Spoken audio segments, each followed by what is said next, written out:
Hello everyone, I am Ultraman 86 and today I'm going to be doing a triple review for two movies and one series. Today I'm going to be reviewing Ultraman Rising, Kingdom of the Planet of the Apes, and Kaiju number 8. So, I basically put these all together because I thought instead of having separate episodes, just have them all together for this one video. And I don't want to make it super long, thought it'd just be a good idea to put everything together. So these reviews will contain spoilers. The images I will use will just be toy photography, no spoilers there. But of course, like I just said, I will be going over spoilers because these three things have been out for a while. So if you haven't watched them yet, go watch them right now because they're all amazing. So the order I'll be going in is Apes, then Ultraman, then Kaiju. So without further ado, let's get these reviews started. First up, we have Kingdom of the Planet of the Apes, directed by Wes Ball, released on May 10, 2024 with a runtime of 2 hours and 25 minutes. This movie is the fourth installment in the Planet of the Apes series and takes place several years after the events of War of the Planet of the Apes, in which a young ape named Noah must save his clan from a tyrannical ape in his clan, as well as finding out about the truth between the apes and humanity. This is an excellent film. I'm not sure I have expressed it enough, but I love the Planet of the Apes series following Caesar.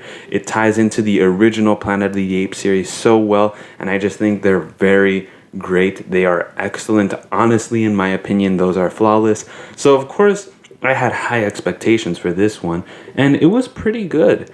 Of course, it's not Caesar or his sons, which is kind of interesting that they didn't follow his surviving son. That was an interesting decision, but I'm fine with what they did because in this movie, we have a new protagonist named Noah, who is a part of a clan who raises eagles. And in the beginning of the movie, he's looking out for eggs alongside his friends. And it's really interesting to see how the apes have evolved because in the first one, they could barely speak. They said one word or two. In the second one, they were saying full-on sentences with breaks every now and then. And that sort of progressed a little better in the third one. But then here, they're just outright speaking sentences. So it's kind of great to see how they have evolved. And it really shows. And not just in their speaking abilities, but also in the way they have made their homes, their civilizations, and the practices they follow that they now have, which is really awesome to see. And I just really like how that's done.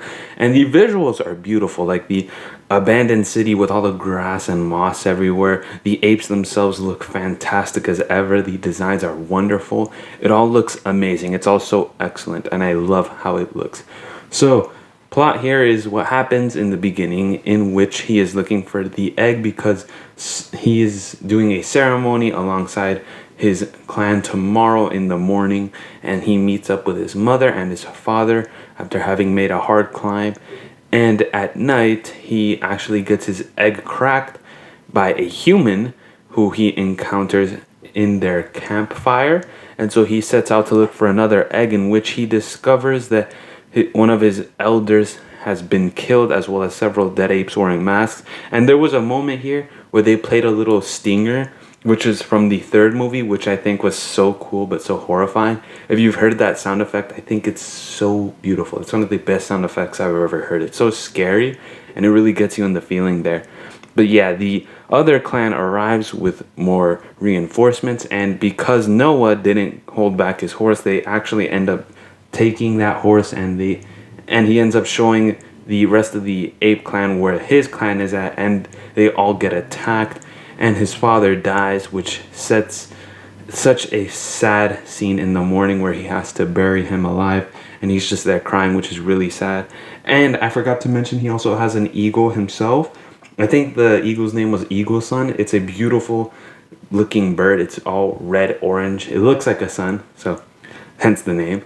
But yeah, and over the movie, you get to follow Noah, who goes on a journey to rescue his clan because he promises his father he will bring them back home. And on this journey, he meets Raka, a orangutan who kind of looks like Maurice, but with long hair. So that's really interesting. And I think it's great that we got a orangutan companion here because he's really funny. He's really great. And he actually explains to Noah who Caesar was and his words. And he also explains that that clan also killed his only family and that they are abusing and twisting Caesar's words, taking his name, acting like Caesar, which is really interesting.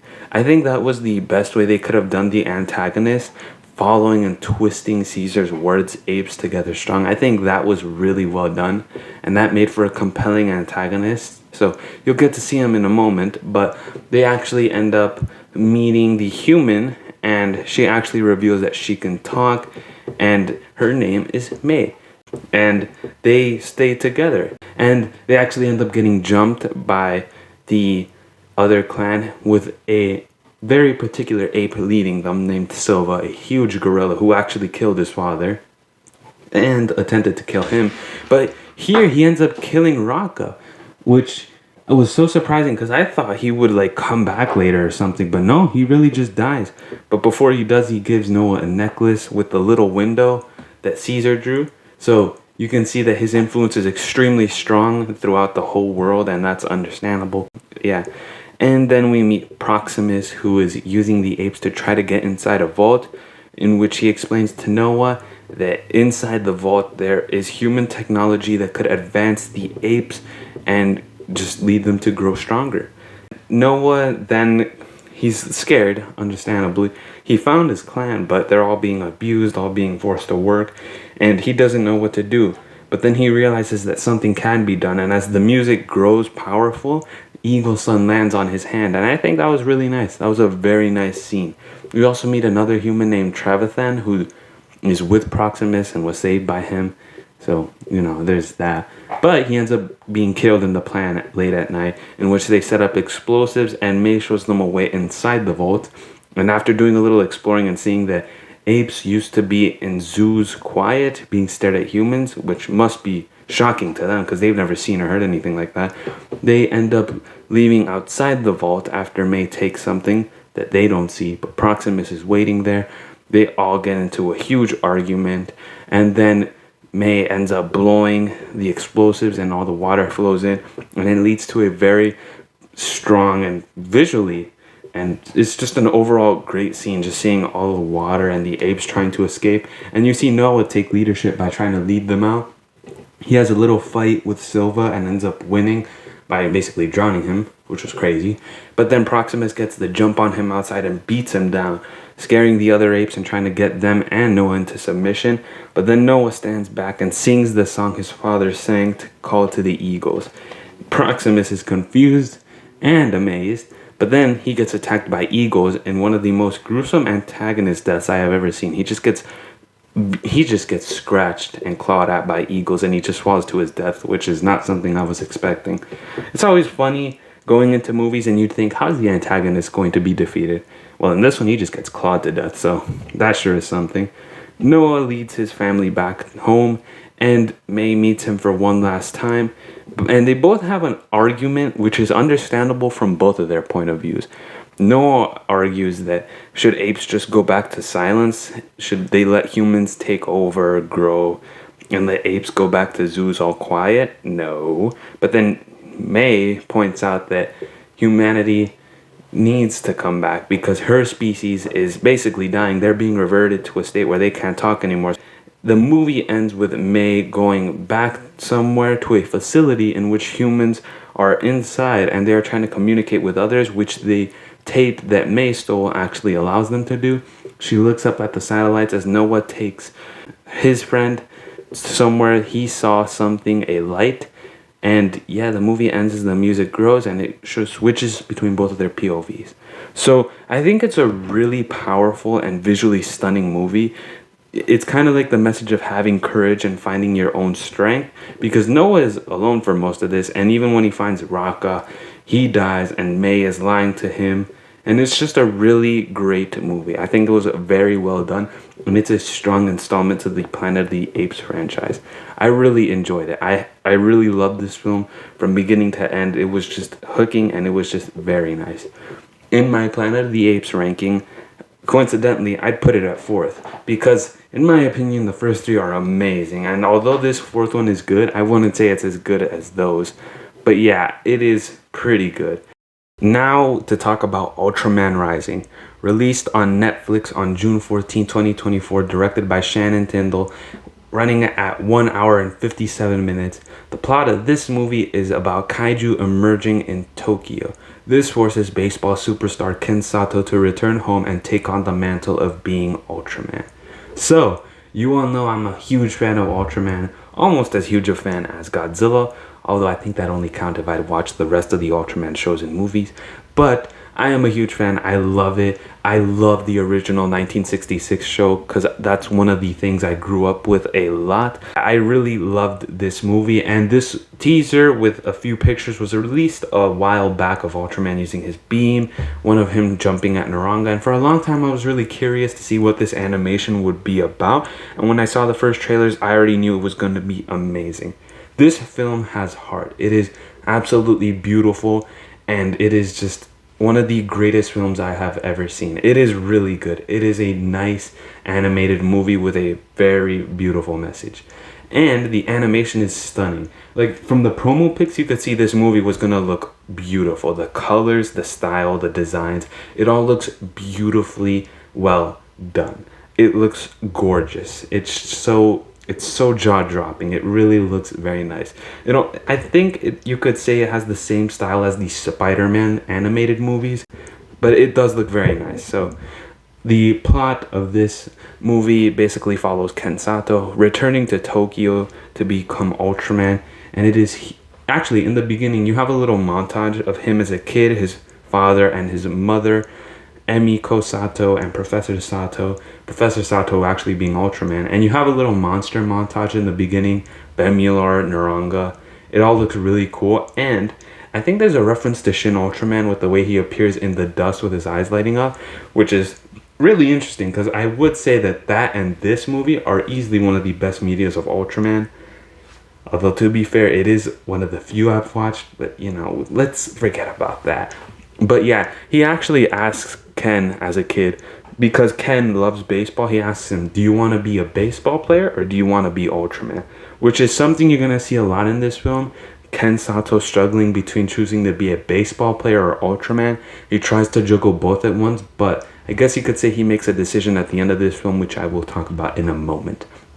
So, yep, he returns to Tokyo, he can become Ultraman, and I like that this isn't exactly an origin story. They don't explain to you how he can become Ultraman, who Professor Sato is, but it is alluded to throughout several points in this film, which I will drop as I go along the plot. So that's also really well done. A well-crafted story that doesn't explain things to you outright, but has little hints here and there which you can pick up on and piece together. That just makes a beautiful film that you can look at over and over again and see something new. It's all structured perfectly. I love those kinds of movies, which is why I love this movie as well.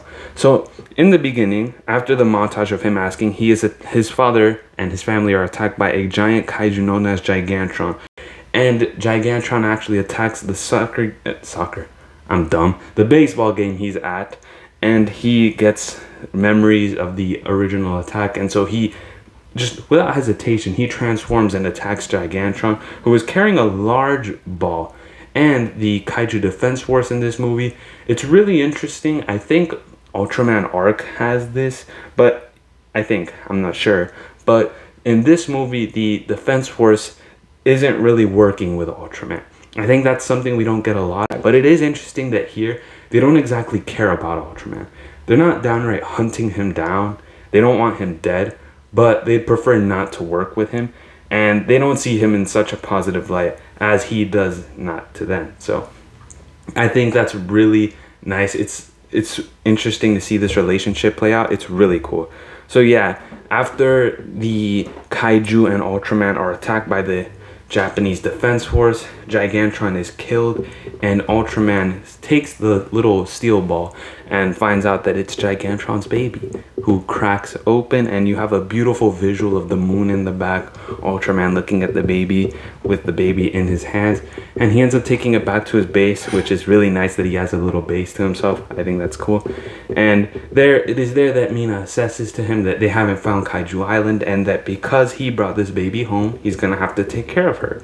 So He has to take up the mantle of being a baseball player, Ultraman, and a dad. And you get this monster. I am terrible at speaking. You guys hear this? We get a montage of him trying to juggle all these things in his life, and it comes to the point where he just breaks down crying and he just doesn't know what to do. He's been kicked off the team. He's at a low point. He can't take care of this baby. He doesn't know how much longer he can take this. It's too much for him. But he doesn't want to get help from his dad because they've had a big falling out. And you get a lot of emotional points where he kind of expresses his frustrations, that he'd rather be Ultraman than take care of their family. He cares more about the kaiju than humans, which really hurts to see when you know who Ultraman is, because he may fight kaiju, but he does have feelings for them. He knows that just like any other human, they want to live. They have families, and that is also expressed here. So I think it's a beautiful message and connection. So after that little montage, it is there that Ken Sato realizes that through a call with Ami, that kids learn just as much as, oh well, I forgot, my brain freeze. Kids learn as much from you as you learn from them. She learns how to play baseball just by seeing Ken play, and they have a cute little moment where they play game together and she hits the ball and they run. I think that's really cute. And then it's just so beautiful. I'm missing a lot of points because I forget, but let's talk about the antagonist of this movie, Dr. Onda. So he is the head of the Kaiju Defense Force. He used to be in talks and friends with Professor Sato, but after Ami disappeared, Ultraman went AWOL. You know, it was all left to him. He lost his family in a kaiju attack, and he's a really cool antagonist because he's understandable, and you can understand why he's doing this, why he's worried. Like at several points he says that, you know, like Ultraman kind of left them. He didn't really fight the kaiju for them at some point, and he is not exactly downright evil to his fellow friends and fellow companions, saying that you understand that I don't want to kill these kaiju, but we have to protect humanity. And his plan is slowly revealed that he wants the baby alive because he wants the baby to lead them to Kaiju Island, in which they can finally eradicate all the kaiju. And there's a beautiful scene where there's a montage. I forget if it's before or after the father comes in, but it's like them slowly building up, and Ken becomes a better player. He teaches Emmy baseball. You know, he lives with his father. It's beautiful because his father has to come back after Emmy gets hurt during a little scuffle in the Tokyo Tower, in which Ultraman accidentally breaks her arm trying to save her from the Kaiju Defense Force because she escaped from their house. So the father comes back, teaches Ken how to be Ultraman, and there's a beautiful message in which he takes them to a cabin and he tells him that being Ultraman is not about fighting kaiju, but it's about having heart, because that's true. It is here in which Ultraman is able to win Emmy over and has a battle with Mecha Gigantron, because as it turns out, Gigantron's body was used as she was still alive, and now she is a giant mech, kind of like Kiryu in a way. And they have a really cool fight, and it is here that I must point out the visuals are so awesome and the music is so great. It is so well done. The animation is beautiful. And up to this point, Ultraman has been, well, he says he's not the best at fighting. He's performed pretty well, but he has yet to use the one move he doesn't know how to use yet, the Spacium Beam. So he battles Mecha Gigantron, and after Emmy gets injured in the battle, he ends up going all out, and he's about to use the Ultra Slash, but then he realizes that the real Gigantron is beneath the mech and chooses not to hurt her, but then she takes over after Emmy is able to convince her, and she kind of reverts back to her kaiju mind-ish. She's not a robot anymore, is basically what I'm trying to say. And it is here in which Ken is drowning, but then someone picks him up, and it is his father. Professor Sato is Ultra Dad, and I love his design. He's kind of like a midget Ultraman with a mustache, which just looks so cool. And basically, Dr. Onda tells everyone in the ship to get off, and they do so, which is another sign of how Dr. Onda will take up the mantle of defeating all the kaiju no matter what, even with Ultraman in his way. And he turns into a giant mech, which surprised me because I was expecting that when I saw Gigantron die to see them turn her into a mech, but I wasn't expecting them to have a separate mech on hand. And Dr. Onda takes this mech and he basically fights the Ultraman, and then Emmy and Gigantron team up with the Ultra Duo to fight. And it is an awesome battle, a 4v1 that still looks really great. It's handled really well, and you can feel that this mech is still really powerful and that it's strong enough to take all of them down. And after the giant mech is defeated by the Spacium Beam and the Kaiju, in which the Ultra Duo do it together, which looks so sweet, it is there that Onda decides to blow everything up with the mech, and Ken actually sacrifices himself, putting down an Ultra Shield and taking the hit. So it is then that the conclusion comes. Emmy and Gigantron are brought to Kaiju Island. Ken and his father discover it, and that is the end of the film. It is a really beautiful film, and there is a post-credit scene in which it turns out the mom is alive and that she is on planet Nebula M78. Now that is wild. That is not something I was expecting. Like, what? And from what I have heard, Shannon is interested in doing a trilogy here with a sequel, so that's really an exciting idea and plot. I am interested to see where that's gonna go, because wow, that is insane. So it's a really beautiful film about having heart, and no matter the struggle, you've got this. And I think that is just a beautiful message to have, all about family. Your family can be whoever you want it to be. It's not just limited to blood, you know? I think that's just really sweet. I really love this film. I really enjoyed it. I'm giving it a 10 out of 10 because I enjoyed it a lot. I think it did everything right, and it was just an overall really enjoyable and lovable film to watch. Please watch it on Netflix. I really love this film. I've watched it so many times. I hope it gets a sequel. It is a very well done film that handles Ultraman very well. Awesome film. 10 out of 10. And now, to finally talk about the last thing today, I'm talking about Kaiju number 8. This is based on a Japanese manga by, sorry if I butcher these names, I'm horrible at pronunciation, Naoya Matsumoto.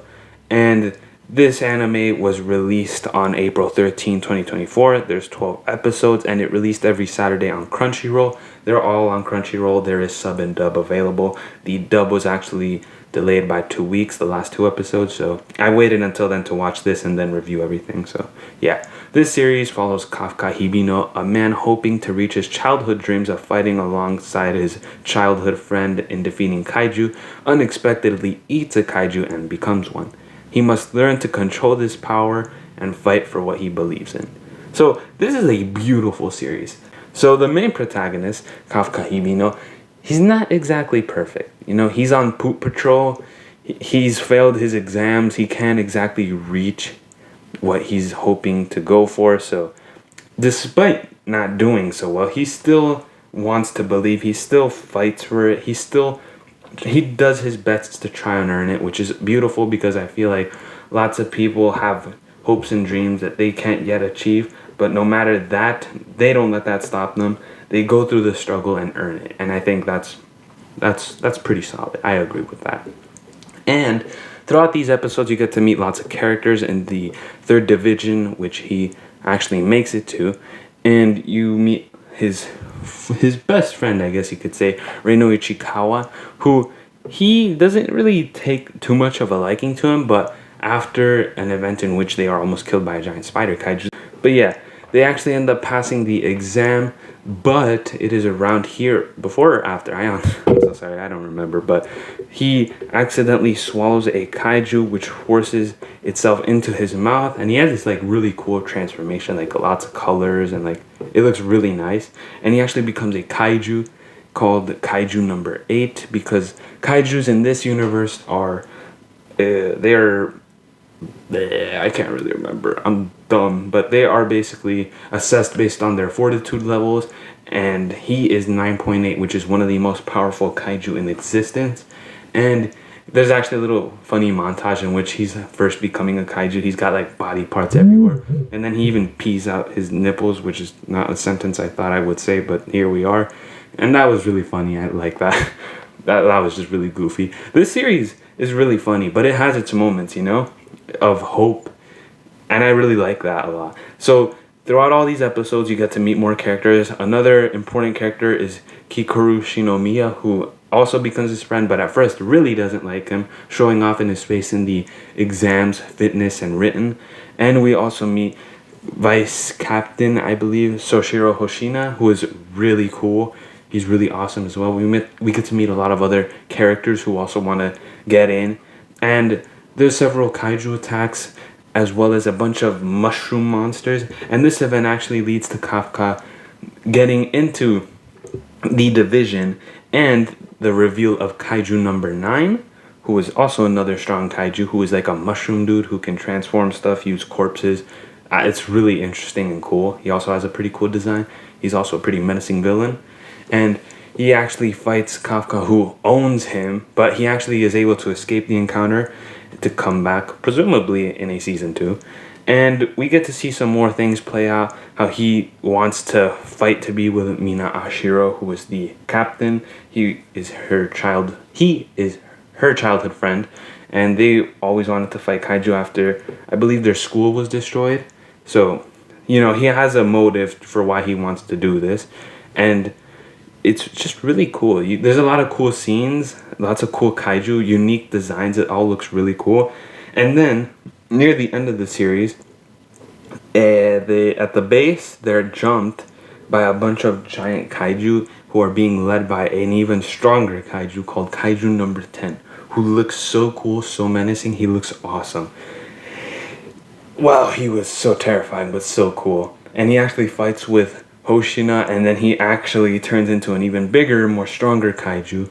And it's at this point where Kafka's like, should I reveal myself? But fear not, because they're able to defeat Kaiju number 10. After Mina comes in, Kikoru helps, and it's all really nice and dandy. But he has a Yoju bomb, which starts forming, and it starts heading towards them. At this point, they realize there's not much they can do, and they just accept the possibility that they might die and that everything might be destroyed. But it is here that Kafka finally reveals he is Kaiju number 8. He has this really cool transformation scene, and there's this really cool song. And while we're at it, the soundtrack is awesome. Particularly Never Break Down, Abyss, and Nobody are really cool. They're bangers. They are wonderful. I love the soundtrack there. And here he defeats the bomb, throws it back into space, and it blows up. But they have to arrest him, and it is actually revealed in the next episode that despite him being a kaiju and possibly possessing a very dangerous power that could be out of hand if he doesn't control it, that they still believe in him. The whole third division, everyone does. They all hope that he can make it and that he won't be killed. Even Mina, who in the transportation to where he's being transported to, the others actually salute. Reino steps out of line and salutes him, believing in him. And it's just really sweet, because then even she admits that she'll always be waiting for him to fight by her side, which is really great. And he's transported to, I forgot where it was, even though I just watched the episode, but basically the general there is General Shinomiya, who is the father of Kikoru. So that's really cool. He has a really cool design too. And they run a bunch of tests on him, and it is then at the end of the episode that he kind of steps into like a testing zone, fighting zone, something like that. And he actually fights Kafka. It isn't revealed at that point why he's fighting him, but they do reveal it near the end of the second one. The 12th episode. I really suck at speaking. But anyway, there's that. And there's a really cool fight scene. He actually has the powers of, I think, Kaiju number 2, who is really another powerful kaiju. And he actually gives Kafka an ass beating. He throws him around. He cuts off body parts. He's really strong. But then, and Kikoru's watching all this. And Kafka actually transforms into his kaiju form. But the kaiju form takes over. And he becomes this gigantic red monster. And then he just starts obliterating General Shinomiya. And it's to the point where he's literally about like one punch away from killing him. But before he does, Kafka, he's saved by like Mina. And like, I don't want to say a dream, or I don't know how to describe it, but he is saved by her in a way. And then he takes over, and then he stops the punch from happening, saving the general and just like killing himself, but more so passing out. And then it's revealed in the morning that he actually wants to let Kafka live. He could be a powerful asset to the team, which is true.